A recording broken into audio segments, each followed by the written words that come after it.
Pada masa seperti ini, kita sering dihadapkan dengan godaan, dengan tekanan dari cara-cara yang tidak demokratis, seperti politik uang, bantuan sosial bersyarat, atau bahkan ancaman dari mereka yang memegang kewenangan, yang memegang kekuasaan. Yang namanya bala tentara sekutu pemenang perang dunia kedua, mosok saya hanya menghadapi ancaman aja takut, saya bongkar.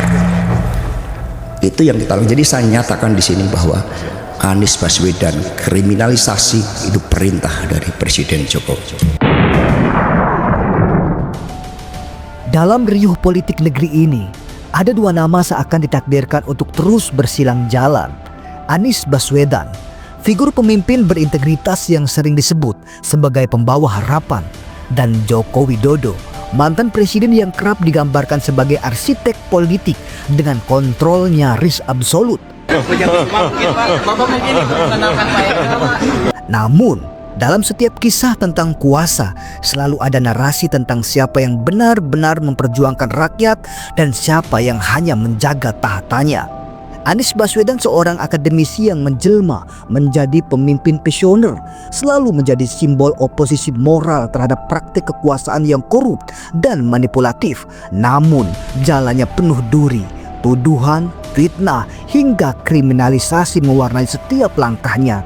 Tak terkecuali dalam kasus Formula E yang seolah dirancang untuk mengubur reputasinya.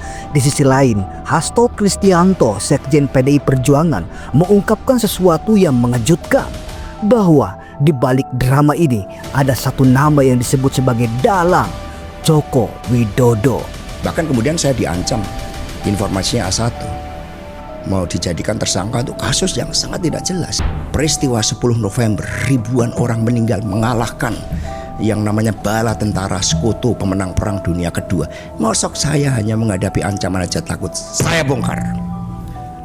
Itu yang kita lakukan. Jadi saya nyatakan di sini bahwa Anies Baswedan kriminalisasi itu perintah dari Presiden Jokowi. Hasto menuduh bahwa Jokowi dengan dalih politik menggunakan seluruh perangkat kekuasaannya untuk menjegal Anies, tidak hanya dalam kontestasi Pilpres, tetapi juga dalam upayanya untuk kembali maju sebagai calon gubernur.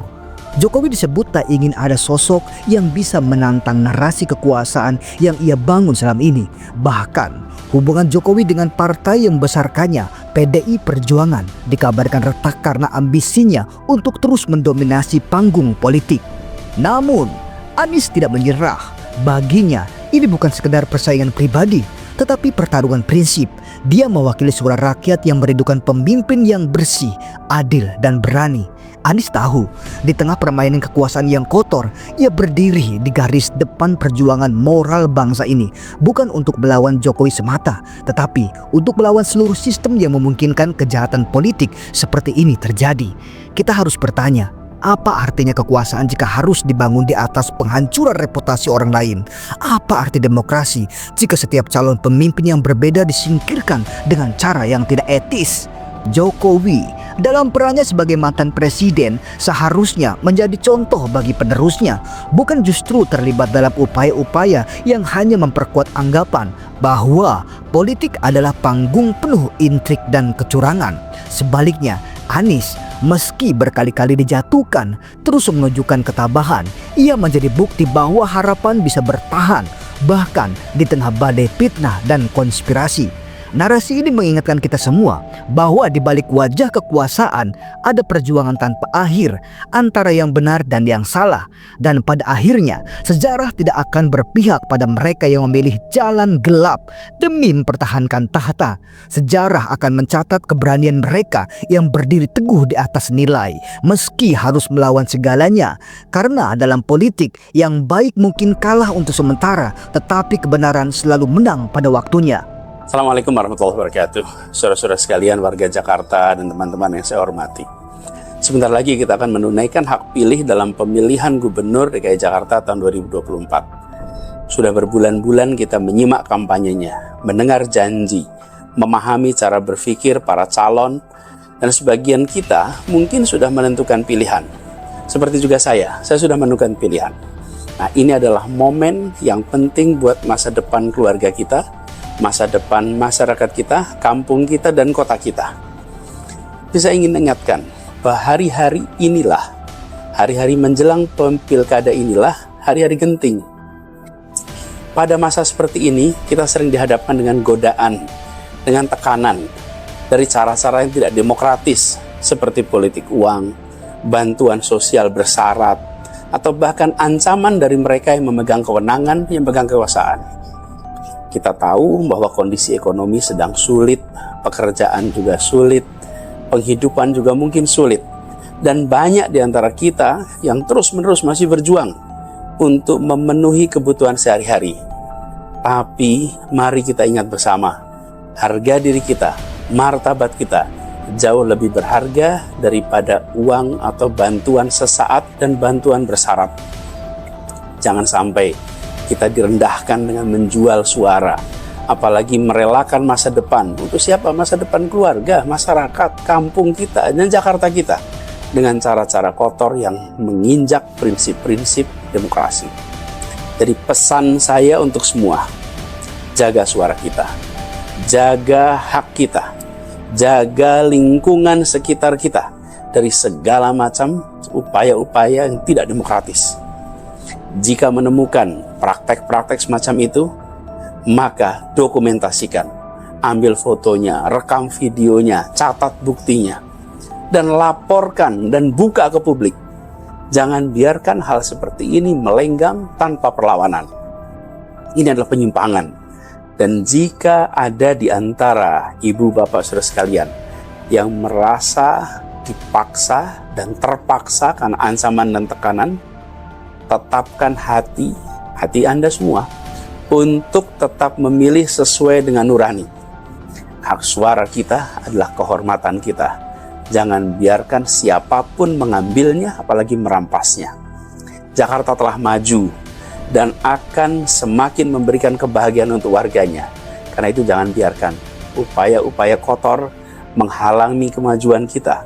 Mari kita tunjukkan bahwa warga Jakarta adalah warga yang bermartabat, warga yang terhormat, warga yang berani, warga yang cerdas, warga yang bermoral, dan sanggup untuk mempertahankan haknya. Terima kasih saudara-saudara sekalian, ibu bapak yang saya hormati, yang saya cintai. Selamat menunaikan hak pilih dengan penuh kebanggaan.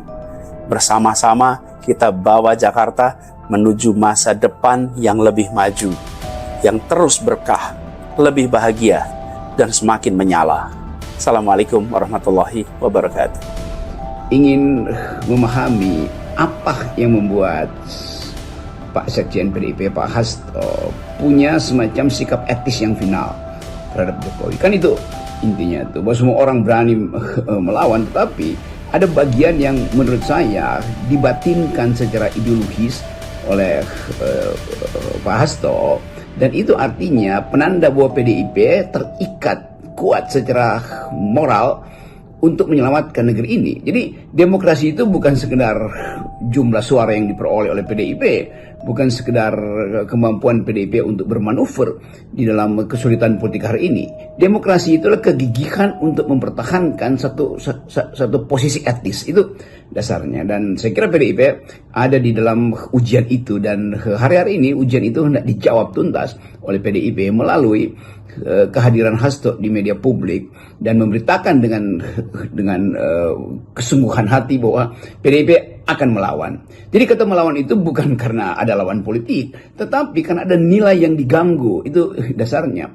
Ada sejarah yang hendak dihapus oleh Jokowi, kan itu intinya kan. Itu artinya perjuangan PDIP itu perjuangan semua orang, semua rakyat yang menganggap bahwa Jokowi memang tidak paham sejarah, karena itu dia mau buat sejarahnya sendiri, versi dia sendiri melalui dinasti yang tidak diamankan dengan akibat mengkriminalisasi semua orang, apalagi mengkriminalisasi partai PDIP kan. Jadi tanda-tanda itu menunjukkan bahwa PDIP ada di dalam satu tuntunan ideologis yang utuh, bahkan pekat, untuk mengatakan dengan satu kali sikap bahwa for a fighting nation there's no journey's end. Itu kira-kira begitu Bung Karno waktu meneriakkan merdeka. Buat negara atau buat bangsa yang sedang berjuang tidak ada jalan akhir itu.